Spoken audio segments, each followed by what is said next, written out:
Kami bersyukur ya Tuhan kalau Engkau membuka dirimu untuk kami bisa kenal. Padahal kalau kami mau melihat ada begitu jarak yang sangat jauh terbentang di antara kami dan Engkau sebagai pencipta. Engkau yang maha kudus dan kami adalah manusia yang kecenderungan hati kami selalu melakukan dosa.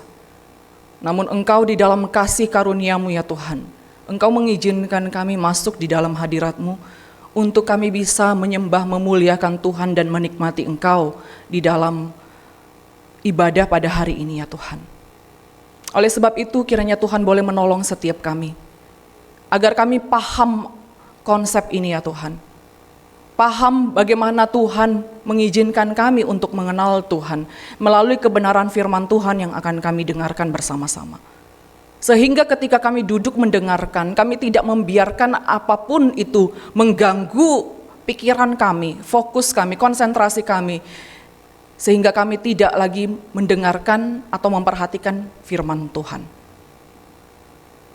Sungguh alangkah ironis sekali ya Tuhan, kalau kami mungkin di dalam keseharian hidup kami lebih banyak mendengarkan orang lain.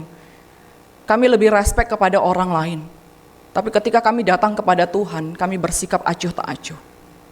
Oleh sebab itu ya Tuhan, sekali lagi Tuhan tolong. Kiranya Roh Kudus boleh bekerja di dalam hati kami. Agar ketika firman Tuhan disampaikan, diberitakan, kami bisa duduk dengar dan fokus. Terima kasih ya Tuhan, berkati untuk hamba-Mu yang akan menyampaikan kebenaran firman Tuhan. Tolong di dalam segala keterbatasan hamba-Mu ini bisa menyampaikan dengan baik, dan firman ini juga boleh sungguh-sungguh mendegur setiap kami. Terima kasih ya Tuhan, terpuji nama-Mu, di dalam nama Tuhan Yesus kami berdoa dan bersyukur. Amin. Silakan duduk Bapak Ibu Jemaat sekalian, Shalom.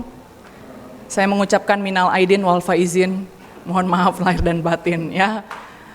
Yang tidak senyum berarti nggak libur ya, nggak liburan ya. Ketahuan dari wajah-wajahnya ya Bapak Ibu. Yang pulang liburan ya kelihatan juga wajah-wajahnya ya. Wajah juga penuh kesedihan karena duitnya habis semua. Oke, nah Bapak Ibu Jemaat sekalian, hari ini tema kita itu adalah ibu yang bijaksana. Mari kita buka di dalam Amsal pasal 31 ayat 10 sampai 31. Amsal pasal 31 ayat 10 sampai 31, tapi kita akan baca hanya 2 ayat, yaitu 29 dan 30.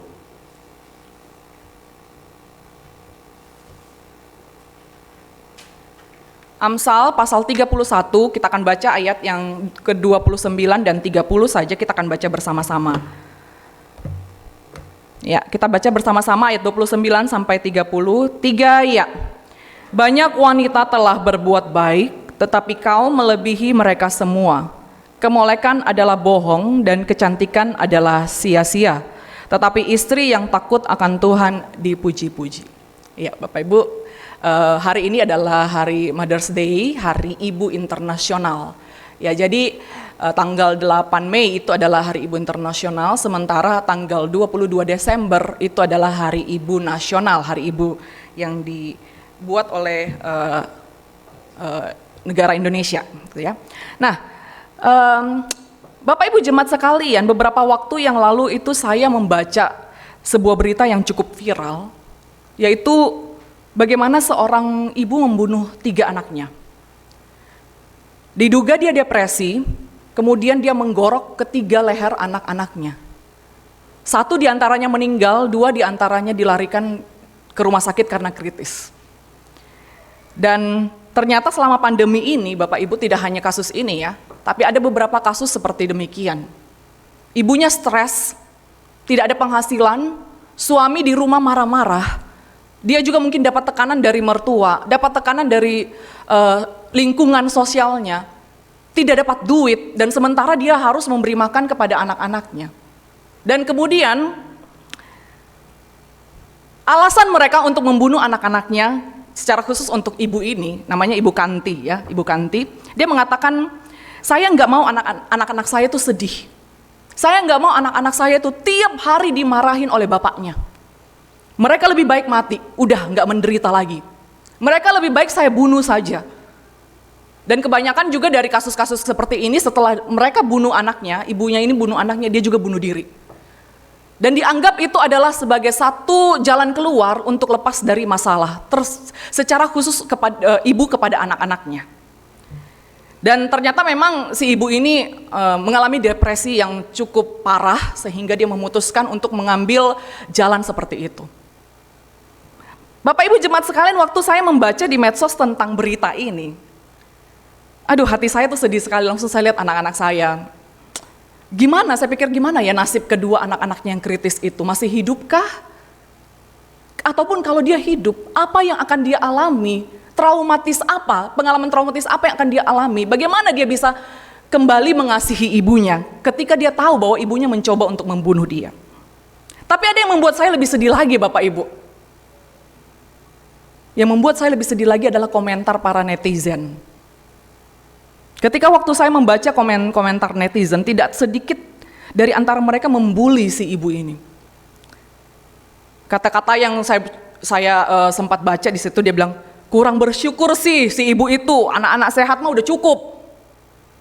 Ini pasti masalah duit, gitu ya. Terus kemudian ada lagi yang ini gini nih jadinya kalau kurang iman. Gini nih jadinya kalau ibunya nggak berpendidikan. Gini nih kalau batu kali dikasih nyawa kayak gini nih modelnya. Ada yang bilang lagi begini, namanya Kanti, kelakuan kayak Kunti. Dan sebagian besar yang membuli ibu ini itu adalah perempuan.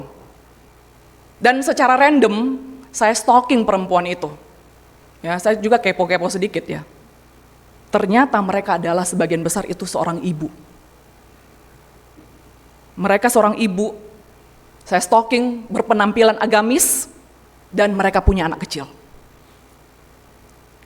Bapak Ibu jemaat sekalian, saya jelas nggak setuju apa yang dilakukan oleh Ibu Kanti ini ya. Itu sekalipun tujuannya untuk membuat anaknya itu tidak menderita lagi, tapi itu jelas berdosa, itu jelas salah. Tapi tidak sadarkah kita bahwa yang menyebabkan dia depresi seperti itu, menjadi seperti itu, karena mungkin ada begitu tekanan yang sangat besar di luar dirinya. Dan yang paling saya soroti di sini adalah komentar-komentar netizen. Para ibu yang punya anak.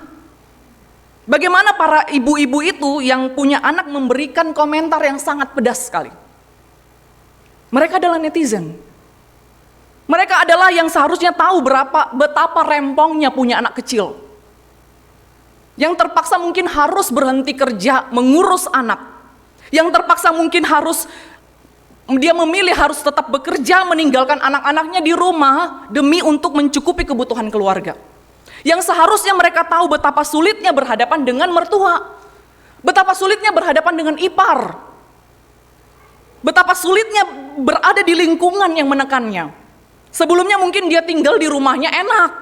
Ada mamanya masakin tiap pagi gitu, bisa bangun siang. Sekarang dia harus bangun lebih pagi, mengurus suami anak-anaknya termasuk mungkin mertua dan ipar-iparnya. Masuk di dalam lingkungan suami yang justru menekannya bukan malah mendukungnya. Mereka adalah netizen yang merasa diri sebagai seorang ibu yang paling sempurna.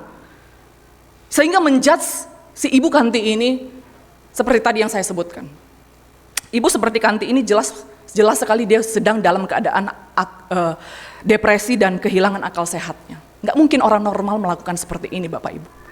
Dan inilah zaman kita saat ini. Kita hidup di mana gampang sekali memberikan komentar-komentar negatif yang menyakitkan tanpa mengetahui latar belakang apa yang dialami oleh orang itu. Sekali lagi Bapak Ibu, saya bukan sedang mendukung apa yang Ibu Kanti lakukan ini.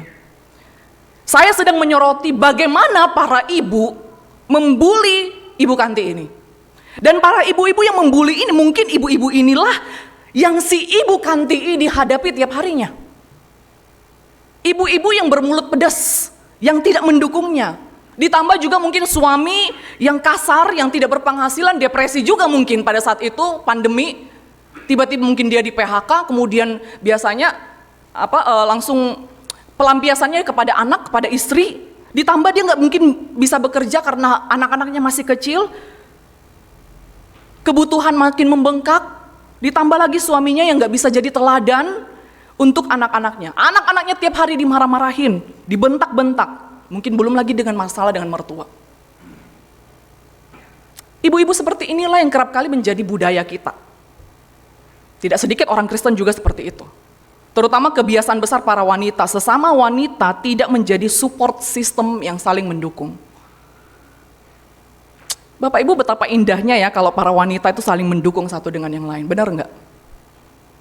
Bukan hanya karena semangat persaudaraan kita senasib sepenanggungan begitu ya, punya anak, punya suami, atau mungkin ada hal-hal yang persoalan-persoalan yang kita rasa sama gitu ya. Bukan hanya sebatas itu, tapi juga karena kita adalah sama-sama saudara seiman. Seandainya si Ibu Kanti ini punya support system yang baik, dia dikelilingi mungkin dengan ibu-ibu yang mendukungnya, yang memberikan dia semangat, saya yakin kemungkinan besar dia tidak akan melakukan ini. Padahal kita sama-sama tahu Bapak Ibu ya, menjadi seorang istri, menjadi seorang ibu, menjadi seorang wanita itu sangat sulit. Mengapa Bapak Ibu? Karena kita tuh bisa belajar banyak ilmu pasti ya, tapi tidak ada ilmu pasti di dalam menjadi seorang ibu. Katakanlah kita kuliah 4 tahun, di dalam bidang kita masing-masing, apakah itu kita serta-merta menjadikan kita ahli? Enggak. Saya kuliah 4 tahun teologi, masih banyak juga hal yang saya nggak tahu. Tapi jadi seorang ibu, menjadi orang tua, nggak pakai kuliah Bapak Ibu, nggak pakai ujian tes masuk, nggak pakai trial, nggak pakai ujian remedi. Kalau gagal jadi ibu ya udah ada remedinya, nggak ada. Nggak pakai trial. Kira-kira lu cocok kagak jadi ibu? Kalau kalau ujian trialnya lolos, ya udah lu jadi ibu. Kalau nggak lolos ya udah lu kagak jadi ibu. Jadi semuanya itu kita, khususnya para wanita, para istri, para ibu, melakukannya berdasarkan apa yang kita lihat, berdasarkan apa yang kita alami, dan itu nggak ada ilmu yang pasti. Oleh sebab itu, karena kita bukan ahlinya, maka kita perlu minta hikmat dari Tuhan, Bapak Ibu. Sekalipun kita nggak kuliah 4 tahun untuk mempelajari bagaimana menjadi seorang ibu, menjadi seorang istri, menjadi seorang wanita yang dewasa. Sekalipun mungkin orang di luar sana mengatakan kita bukan ibu yang baik. Sekalipun mungkin semasa kita gadis dan belum dipercayakan seorang anak, kita bukanlah orang yang bisa mengurus rumah dengan baik. Sekalipun mungkin suami kita tidak sesuai dengan harapan kita dan anak-anak mungkin memberontak terhadap kita. Tapi kalau kita menjadi ibu yang berhikmat dan bijaksana, maka kita tidak perlu takut untuk semuanya itu. Maka Bapak Ibu jemaat sekalian, saya perlu mendefinisikan sedikit siapa ibu yang saya maksud di dalam khotbah saya ini. Ibu yang akan saya khotbahkan ini adalah tentu saja jelas sekali ya memiliki seorang anak biologis, kemudian mereka yang sudah menikah, kemudian yang belum menikah tapi punya anak-anak yang ia didik di rumah mungkin, di sekolahnya, di tempat kerja, atau mungkin wanita yang memimpin di tempat kerjanya, atau mungkin wanita yang menjadi kakak kandung dari seorang adik atau kakak rohani. Ini banyak ya teman-teman dari perkantas. Sekalipun mungkin kalian dipanggil kakak, tapi fungsi ibu rohani itu kalian lakukan. Kemudian wanita yang jadi tante, ya, wanita yang jadi ii, yang jadi namboru, jadi nantulang, ya. Wanita siapapun engkau, wanita yang saya sebutkan ini yang termasuk di dalam kategori yang saya sebutkan ini, itu adalah ibu yang akan saya deskripsikan di dalam khotbah saya hari ini. Dan saya yakin sebagian besar kita masuk di dalam kategori ini. Jadi ibu yang saya maksudkan ini memang luas sekali artinya Bapak Ibu ya. Lalu apakah firman Tuhan ini pada hari ini khusus untuk wanita saja? Dan para pria bilang, yes, untung saya bawa istri. Gitu ya, yes, untung ada dia gitu ya. Yang bapak-bapak jangan happy dulu ya. Bapak-bapak juga saya bakalan sentil-sentil nih di dalam khotbah ini ya. Ada banyak prinsip yang berlaku juga untuk para pria. Sekalipun memang ada penekanan-penekanan kepada wanita. Jadi walaupun hari ini, tema kita hari ini adalah ibu yang bijaksana, tapi ini tentu saja bukan menyangkut gender, bukan menyangkut status, tapi ini adalah firman Tuhan yang harus kita dengarkan. Lalu kembali lagi ke pertanyaannya Bapak Ibu ya, apa itu ibu yang bijaksana? Menurut firman Tuhan, ibu yang bijaksana itu adalah ibu yang takut akan Tuhan, simple. Kalau kita lihat di sini, hal yang paling penting dan mendasar tentang wanita di dalam Amsal pasal 31 ini dijelaskan di akhir pasal 31 ini, yaitu di ayat 30 yang tadi kita baca. Dikatakan di situ bahwa Dia adalah istri yang takut akan Tuhan, ya.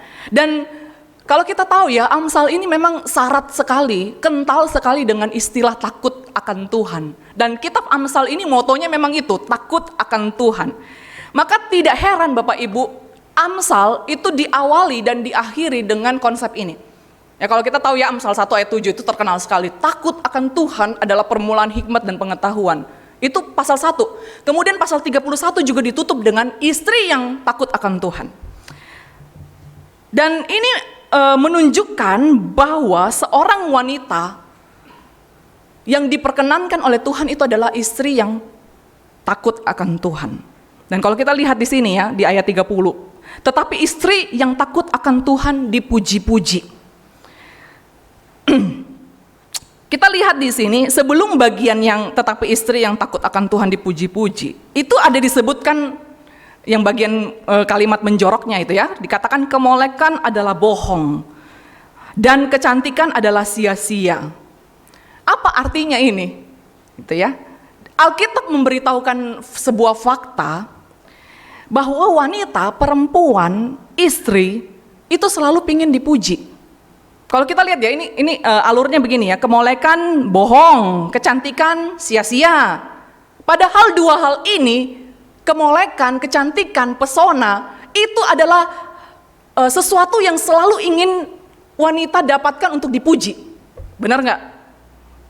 Ibu-ibu ya. Tapi justru Alkitab mengatakan bukan itu yang dipuji-puji. Istri yang takut akan Tuhanlah yang dipuji-puji. Perempuan mana yang tidak ingin dipuji kalau dia itu cantik? Semua wanita, bohong ya kalau nggak suka dipuji. Bohong itu. Benar nggak ya? Mario benar nggak ya? Saya aja seneng kok dipuji ya Pak Henpria. Ini kode ini ya. Tapi firman Tuhan mengatakan bahwa semuanya itu sia-sia kalau dia nggak takut akan Tuhan. Bagi Tuhan, istri, ibu, wanita yang takut akan Tuhan, itu dia yang akan dipuji-puji. Bukan berdasarkan kecantikannya, kemolekannya, pesonanya. Ini pasti bapak-bapak seneng nih ya. Tuh kan kagak perlu cantik, jadi duit skincare mending ditabung. Jadi duit beli baju, beli sepatu, beli tas, kagak usah lagi dikasih. Gak usah lagi dikasih bulanan buat itu. Tabung, itu ya. Kadang-kadang bapak-bapak ini ya, ibu-ibu ya, betul ya. Sering kita elus dada ya. Masa mobilnya lebih kinclong daripada wajah istrinya? Masa akuariumnya lebih glowing daripada istrinya? Masa kandang burung itu jauh lebih mahal daripada baju istrinya? Masakan handphone lebih sering dipegang daripada pegang istri? Bapak Ibu, Alkitab itu bukan melarang ya seorang wanita itu merawat diri, enggak. Tuh ya, merawat diri itu juga harus dilakukan oleh wanita. Tapi semuanya itu akan sia-sia kalau dia tidak takut Tuhan. Kalau dia takut Tuhan, maka dia merawat diri itu tidak akan sia-sia dan itu akan terkontrol. Maka kita bisa bertanya sebenarnya apa itu takut akan Tuhan? Apa itu takut akan Tuhan? Bapak Ibu jemaat sekalian, istilah takut ini bukanlah kita lari dari Tuhan karena Tuhan itu serem, Tuhan itu seperti monster yang akan siap menerkam kita sehingga kita tuh harus lari daripada dia. Atau istilah takut ini bukan maksudnya kita dituntut untuk melakukan sesuatu, taat kepada firman Tuhan karena kita takut bakalan ada karma kalau kita nggak lakukan itu. Bukan seperti itu Bapak Ibu. Takut akan Tuhan itu adalah seperti kita tuh berada di dalam satu kondisi menghormati Tuhan, patuh kepada Tuhan, menjauhi dosa, dan membawa kita bergantung sepenuhnya kepada Tuhan.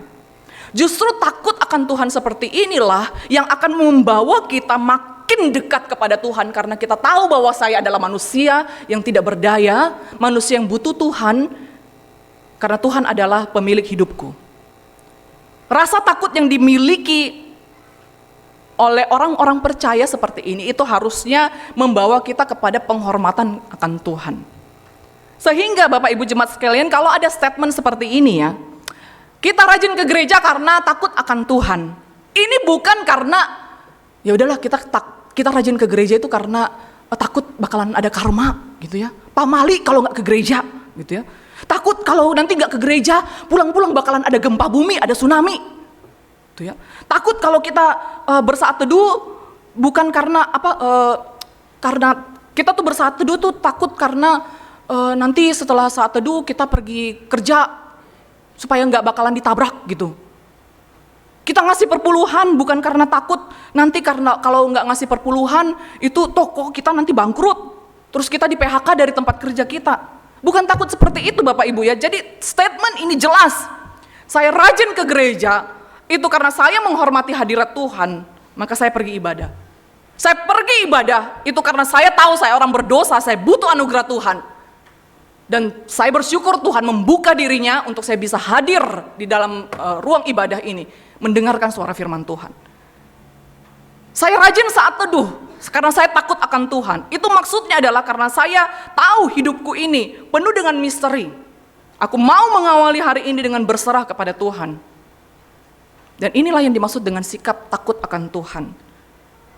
Dan sikap takut akan Tuhan inilah yang ditekankan di dalam Amsal pasal 31 ayat 30 ini Bapak Ibu. Seorang ibu yang bijaksana adalah ibu wanita, istri yang takut akan Tuhan. Seorang ibu yang menghormati Tuhan bukan hanya waktu dia di gereja tutur katanya baik, tapi waktu di rumah juga. Ini ayat ini nusuk banget buat saya sebenarnya. Ya. Seorang ibu, seorang wanita yang tahu bahwa aku harus menjadi tiang doa di rumahku.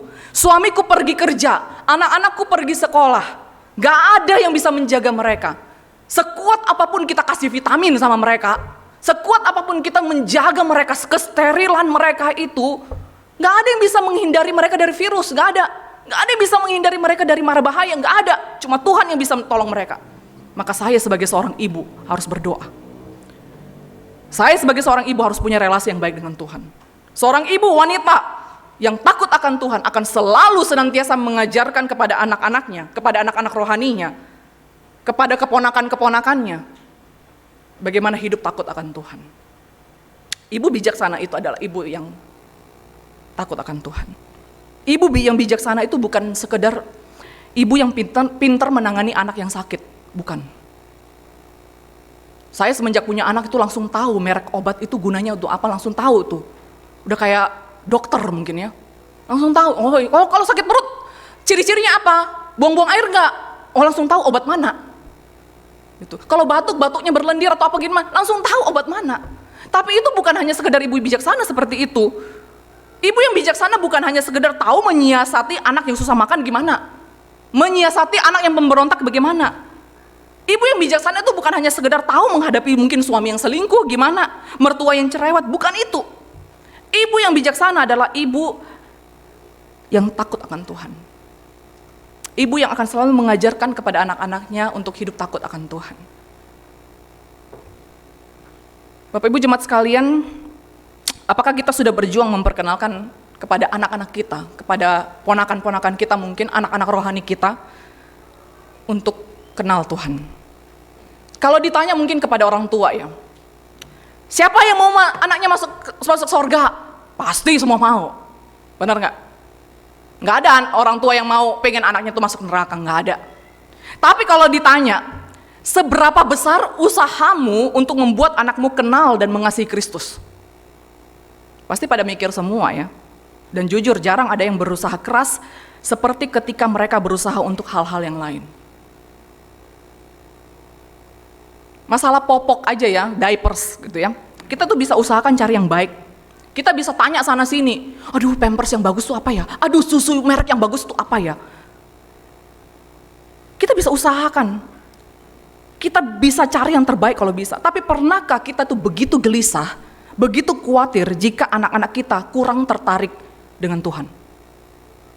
Berapa banyak kita mempunyai waktu untuk menceritakan Tuhan kepada anak-anak kita? Kita nggak bisa fisika, kita bisa kasih les anak-anak kita les fisika. Kita nggak bisa musik, kita bisa kasih les mereka musik. Kita nggak bisa ngapa-ngapain, kita bisa kasih les mereka. Tapi untuk urusan iman, apakah cukup hanya sekolah minggu? Anak-anak lahir itu di tengah-tengah orang dewasa. Kenapa? Supaya orang tua itu bisa mendidik mereka untuk mengenal Tuhan.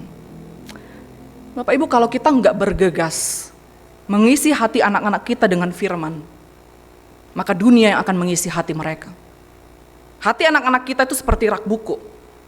Kita kalau pergi ke rumah orang, dari rak buku itu kita bisa tahu itu dia sukanya apa. Kalau dia sukanya anime, ya pasti isinya tuh anime semua. Kalau dia sukanya novel, pasti isinya novel semua.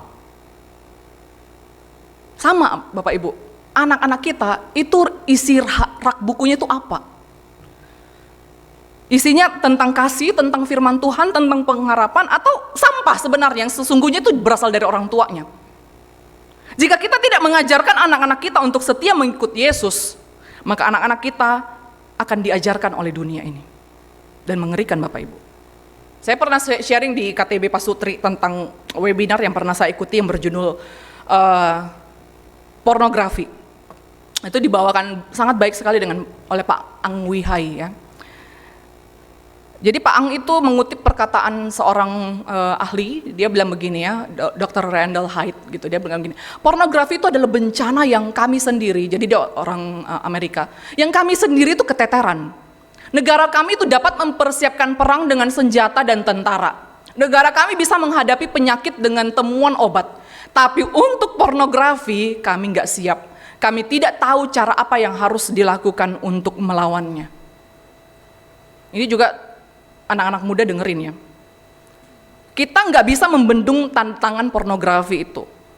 Baik dalam gambar, tulisan, cerita-cerita, video, macam-macam, audio juga, sekarang banyak sekali lah. Tidak ada anak yang akan bisa lepas dari pornografi. Dan Pak Ang Wihai bilang begini, narkoba itu kita bisa cari bandarnya siapa. Kita bisa cari pengedarnya siapa, pecandunya itu siapa. Tapi pornografi susah. Karena gratisan tuh banyak. Dan sampai saat ini pornografi itu masih belum bisa ditemukan solusinya. Dan jangan harap anak-anak kita itu bisa bebas dari pornografi Bapak Ibu. Tanyakan sendiri sama anak-anak. Bohong kalau mereka bilang, nggak pernah Pak, nggak pernah Ma, saya anak kudus gitu ya. Bohong. Ya. Dan jangan harap Bapak Ibu ya, kita sebagai orang tua dengan cara putusin TV, putusin wifi, kemudian nggak kasih kuota, itu langsung membuat anak kita itu serta-merta langsung membuat mereka tuh bertobat. Oh iya Tuhan makasih, sudah diingatkan begitu ya.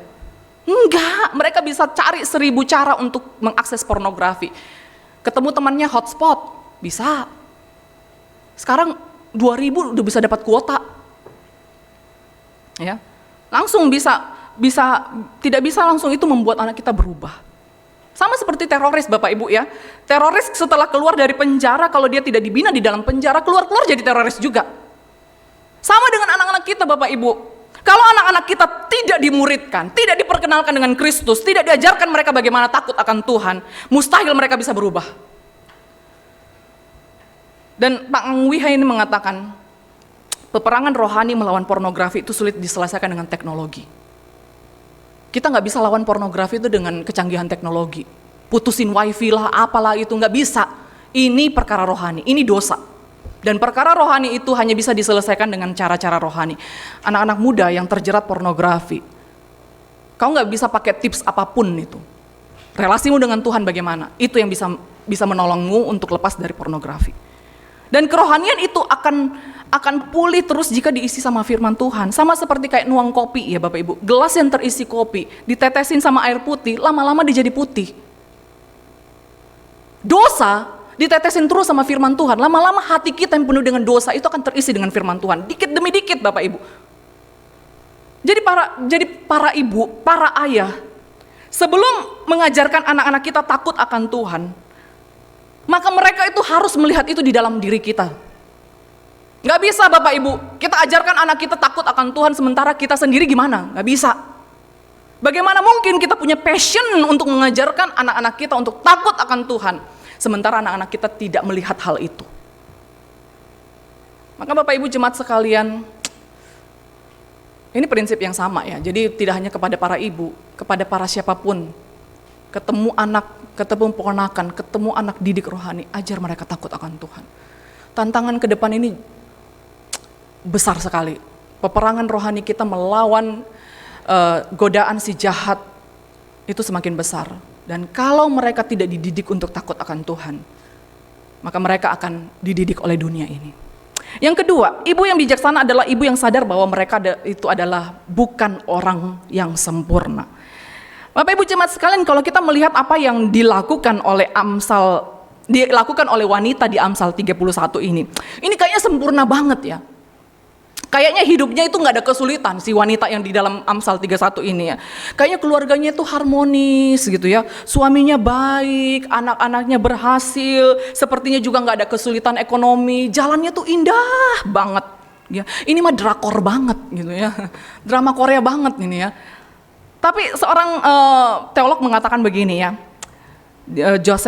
Joseph Blenkinsop ya, dia mengatakan begini, unattainable fantasy about the kind of woman who would make the perfect wife. Jadi dia mengomentari Amsal 31 ini itu merupakan satu fantasi, suatu imajinasi tentang istri yang sempurna yang tidak akan mungkin tercapai. Ya. Namun apakah masuk akal bagi kita bahwa si penulis Amsal ini mengakhiri tulisan Amsalnya itu dengan kisah drakor ini? Bapak-bapak, waktu baca Amsal 31 ini apa yang ada di benaknya para pria? Gitu ya. Waktu baca kitab Amsal terus lihat istri, aduh, kok istri gua gini amat ya? Gitu ya. Lalu ibu-ibu, apa yang ada di dalam benak kita waktu baca Amsal 31 ini? Jujur saya tuh kayak merasa terintimidasi gitu ya. Kayaknya saya tuh jauh banget dari perempuan yang ada di dalam Amsal 31 ini. Jangankan mirip, mendekati aja enggak gitu ya. Kalau misalnya di ayat 15 itu, ia bangun pada waktu malam, lalu menyediakan makanan untuk seisi rumahnya. Gimana bangun waktu malam? Wong saya tidurnya jam 1 pagi. Terus ayat 26, ia membuka mulutnya dengan hikmat, pengajaran yang lemah lembut ada di lidahnya. Alamak, ya. Lihat anak nonton TV terus, gak mau makan, gak mau mandi, dipanggil. Mulai dari paling lembut sampai nada 2 oktav gitu ya. Gimana mau lemah lembut, gak bisa gitu ya. Dan waktu saya baca ini, aduh saya kayak merasa terancam gitu ya, merasa malu, merasa hidup saya tuh sebagai seorang ibu, sebagai seorang istri itu kayak kok gak meaningful banget ketika dibandingkan dengan Amsal 31 ini. Tapi pertanyaannya, apakah tujuannya seperti itu Bapak Ibu? Menuntut setiap wanita harus sempurna seperti di Amsal 31 ini. Kalau memang itu tujuannya Bapak Ibu, berarti Amsal 31 ini justru bakalan menjadi penyebab pertengkaran di antara suami dan istri. Kalau itu tujuannya, justru Amsal 31 ini bakalan menjadi alasan untuk menimbulkan pertengkaran di antara orang tua dan anak, anak dan orang tua. Apakah benar-benar masuk akal penulis kitab Amsal itu mengakhiri tulisan Amsalnya ini dengan puisi fantasi yang membuat akhirnya pria itu merasa tidak bersyukur atas keberadaan istrinya misalnya, atau wanita merasa terintimidasi? Bapak Ibu jemaat sekalian, sebenarnya Amsal 31 ini itu bukan sedang mendeskripsikan istri yang luar biasa atau wanita yang luar biasa sebagai sesuatu syarat untuk mendapatkan perkenanan Tuhan, bukan. Amsal 31 ini juga bukan sedang mengevaluasi kinerja seorang wanita, sehingga hasil evaluasi itu menentukan kerohanian wanita itu, bukan. Jadi kenapa sih perlu disebutkan panjang lebar ayat 10-31 ini tentang apa yang harus dilakukan? Karena sebenarnya Amsal pasal 31 ini sedang menjelaskan sebenarnya kehidupan ibu yang takut akan Tuhan itu kayak gimana. Amsal pasal 31 ini itu seperti daftar pengingat, daftar perwakilan ya, yang harus sehari-hari dan yang biasa dilakukan seorang istri, seorang ibu, seorang wanita yang takut akan Tuhan.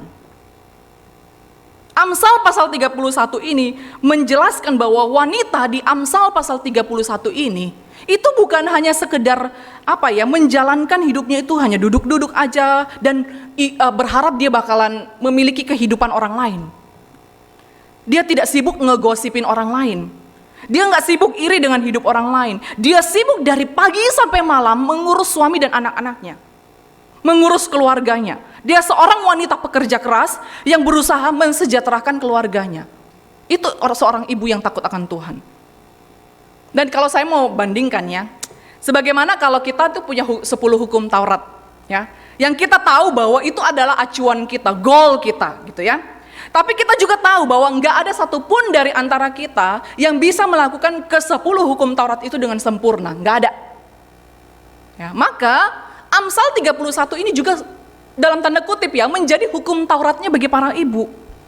Ini adalah acuan kita, goal kita, dengan satu kesadaran bahwa nggak ada satupun dari antara kita yang sanggup melakukannya dengan sempurna. Justru seorang ibu yang takut akan Tuhan, seorang istri, seorang wanita yang takut akan Tuhan, itu sadar bahwa dia nggak sanggup melakukannya dengan sempurna, maka itu dia akan senantiasa berserah kepada Tuhan.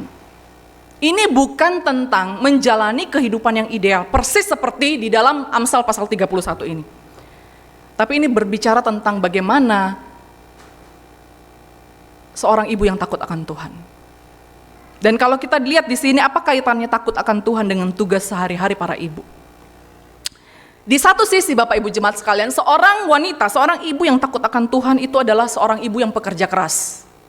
Ya, dia akan berusaha mensejahterakan keluarganya. Dia bukan orang yang pemalas. Dia bukan orang yang cuma duduk-duduk saja dan berharap saya bakalan jadi seperti ini, saya bakalan jadi seperti itu. Dan dia adalah orang yang harus merencanakan apa yang saya harus lakukan kepada suami, anak-anak, kepada keluarganya. Tapi di satu sisi lain, Bapak Ibu jemaat sekalian, ibu yang takut akan Tuhan juga sadar bahwa dia bukan orang yang sempurna. Nggak perlu terlalu menuntut hidup kita dan orang lain itu terlalu sempurna. Biar ada piring kotor dikit nggak apa-apalah. Yang penting anak-anak dan suami kita terlayani. Jangan sampai suami anak-anak ditinggalin demi piring kotor. Saya beberapa kali bilang sama ibu-ibu KW, gitu ya. Ibu-ibu jangan sampai gara-gara mau cuci piring kita tuh nggak komisi wanita, nggak KW. Itu bisa dikerjakan setelah KW, bisa. Jangan sampai karena anak pecahin gelas kita bisa marah sejadi-jadinya sampai kayak kesetanan. Cuma perkara pecahin gelas gitu ya. Dan ini juga menjadi satu peringatan buat kami, saya dan Contoh Henry juga. Kadang-kadang kami saling mengingatkan, lu cuma masalah begitu aja udah kayak Jos itu sudah melakukan pembunuhan besar-besaran, marahnya tuh kayak gitu. Teman saya pernah bilang begini ya, saya nggak tahu ini berlaku untuk semua atau tidak, tapi saya pikir ya benar juga ya gitu ya. Dia bilang gini, kalau seorang ibu yang fokus untuk pendidikan anaknya, ya untuk dia selalu menemani anaknya gitu ya, belajar, kemudian bermain sama anaknya gitu ya. Rumahnya itu pasti akan berantakan. Tapi begitu sebaliknya, ibu yang fokus dengan rumah yang harus selalu bersih, pakaian harus setrika sampai celana dalam itu pakaian dalam itu disetrika juga sama dia gitu ya. Maka dia nggak akan bisa fokus kepada anaknya dan suaminya. Ini dalam tanda kutip kalau dia nggak punya asisten rumah tangga ya. Nggak ada ibu yang bisa melakukan keduanya itu dengan sempurna, nggak ada. Pasti akan ada salah satu yang jomplang. Dan jujur saya banyak sekali mengalami pergumulan ini Bapak Ibu. Sebelum punya anak saya bisa temanin Contoh Henry itu dari pagi sampai malam di kantor, bisa. Tapi itu semua berubah ketika punya anak. Dan jangan pikir Bapak Ibu saya itu nggak pernah mau mundur gitu ya, nggak pernah mau resign. Saya pikir banyak teman-teman saya misalnya yang satu angkatan sama saya itu mereka punya anak, mereka berhenti dulu dari pelayan, fokus urus anak. Dan saya sering bilang sama Pak Henry, aduh saya resign aja deh ya, maksudnya bukan nggak pelayanan gitu ya, tapi berhenti dari tanggung jawab sebagai seorang hamba Tuhan part time gitu.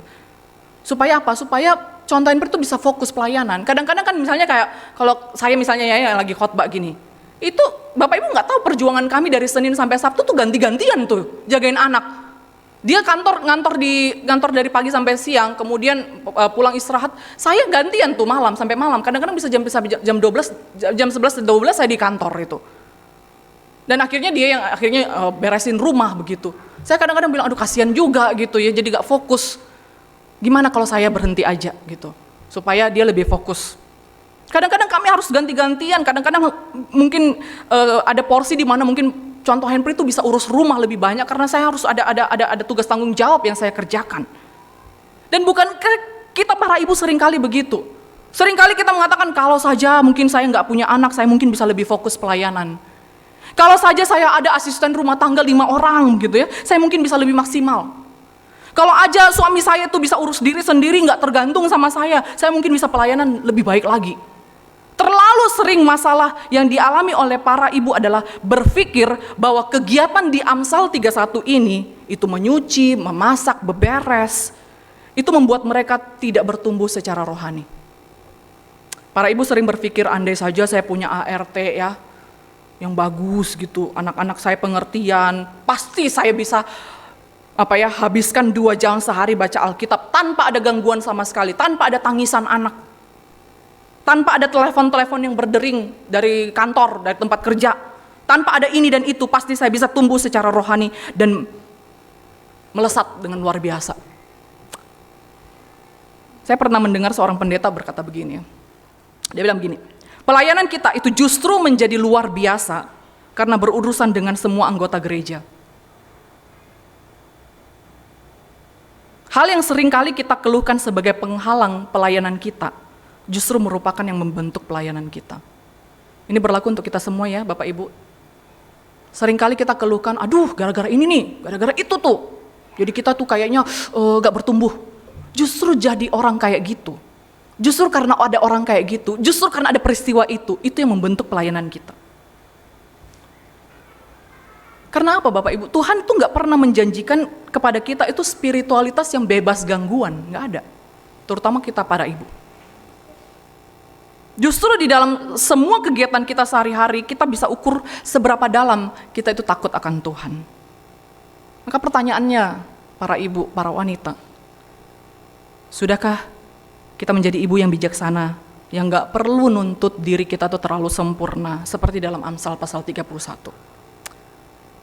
Maka ada pesan singkat ya. Yang pertama bagi para pria, nah ini nih, jangan dari tadi terus yes, tuh kan dengerin tuh ya, jangan begitu terus. Ini saya mau sentil nih para pria ya. Maaf ya Pak Henry. Oke, enggak ya, maksudnya supaya aplikasinya itu relevan bagi kita semua. Bagi para pria, baik bapak-bapak sebagai suami, engkau yang belum menikah, seberapa sering kita memuji istri atau ibu kita? Amsal 31 itu bukanlah standar yang harus para istri, para ibu wajib dilakukan dengan sempurna, bukan. Itu bukan standar kelayakan istri, menjadi istri begitu ya, bukan. Bukankah mereka juga manusia biasa yang tidak sempurna, dan terimalah mereka di dalam ketidaksempurnaan mereka. Engkau sebagai suami, berapa banyak engkau bersyukur atas kehadiran istri di sampingmu, menemani suka dan duka di dalam hidupmu. Ayat 28 mengatakan ya di sini, pula suaminya memuji dia. Pula suaminya memuji dia. Kenapa banyak sekali kata-kata tentang wanita itu dipuji di dalam Amsal ini? Karena memang kebutuhan wanita itu dipuji. Ada loh bapak-bapak itu nggak mau puji istrinya dengan alasan, ntar ngelunjak dia kalau saya puji dia gitu ya, ngelunjak dia. Emang kenapa kalau istri ngelunjak Bapak Ibu? Kenapa sih? Justru saya bilang ya, kalau bapak-bapak nih puji istri, misalnya masakannya enak, wih mah masakannya enak banget, dan dia ngelunjak, besok-besok sering masak. Ngelunjaknya hal yang baik. Misalnya ya rumah bersih nih ya, wih mah terima kasih ya rumahnya bersih. Ngelunjaknya apa? Besok-besok bakalan bersih terus tuh rumah. Bener nggak? Ya, jadi ngelunjaknya hal yang positif. Kenapa sih? Kalau gitu nggak rugi kan kita memuji istri sendiri gitu ya, memuji ibu sendiri. Gitu. Berapa banyak dari para pria di sini pernah mengatakan seperti di ayat 29, banyak wanita telah berbuat baik, tetapi kau melebihi mereka semua. Yang anak muda, pernah nggak kita mengatakan mamaku yang terbaik? Atau pernah dalam pikiran kita mengatakan, aduh kenapa sih saya dilahirin sama ibu yang seperti ini sih? Coba kalau ibu saya itu seperti si ibu Berta itu ya, mungkin hidupku jauh lebih berbahagia. Gak enak kalau saya nyebut merek, yang mending diri saya sendiri gitu. Atau mungkin di mulut kita mengatakan, kenapa dulu gue nggak nikah sama perempuan itu ya? Bagi kita yang masih punya ibu, terimalah ketidaksempurnaan mereka Bapak Ibu. Sebejat-bejatnya ibumu. Betapa banyak mungkin kita sakit hati atas perkataan, perilaku ibu kita. Ingat bahwa dia tuh bukanlah manusia yang sempurna. Kalau dia belum percaya dan punya karakter yang yang nauzubillah begitu ya, doakan dia, Bapak Ibu. Minta belas kasihan Tuhan agar dia tuh bisa bertobat di akhir hidupnya. Dan hukum yang kelima itu tetap berlaku tanpa terkecuali ya. Saudara-saudara sekalian, hormati ayahmu dan ibumu supaya lanjut umurmu di tanah yang diberikan Tuhan Allahmu kepadamu. Dan di hukum itu tidak ada pengecualian. Hormati ayahmu dan ibumu kalau mereka baik. Kalau jahat nggak sesuai dengan hatimu, kagak perlu dihormati. Nggak ada persyaratan seperti itu. Dan bagi para wanita yang belum jadi seorang istri atau yang belum jadi seorang ibu, mulai terapkan hal ini di dalam hidupmu. Amsal 31 itu bukan sesuatu yang jauh di sana yang nanti bakalan engkau kerjakan setelah engkau menikah, bukan. Ini rutinitas biasa. Nyuci piring, nyapu lantai, bekerja dengan keras, yang masih tinggal sama orang tua, ambil bagian di dalam pekerjaan rumah tangga, wajib itu engkau harus lakukan. Yang masih ngekos, jangan sampai pakaian kotor tuh ngegantung sampai 6 bulan di situ. Jangan sampai tuh handuk, lu pakai 1 tahun tuh sampai udah bulukan. Tuh. Latih dirimu sekarang. Maka saya mengatakan kena semua kita ya, nggak hanya para ibu ya. Indah sekali kalau kita bisa menjalankan peran kita masing-masing Bapak Ibu jemaat sekalian. Dan mari sama-sama kita berkomitmen, aku mau menjalankan peranku dengan baik, karena aku adalah pribadi yang takut akan Tuhan. Mari kita berdoa.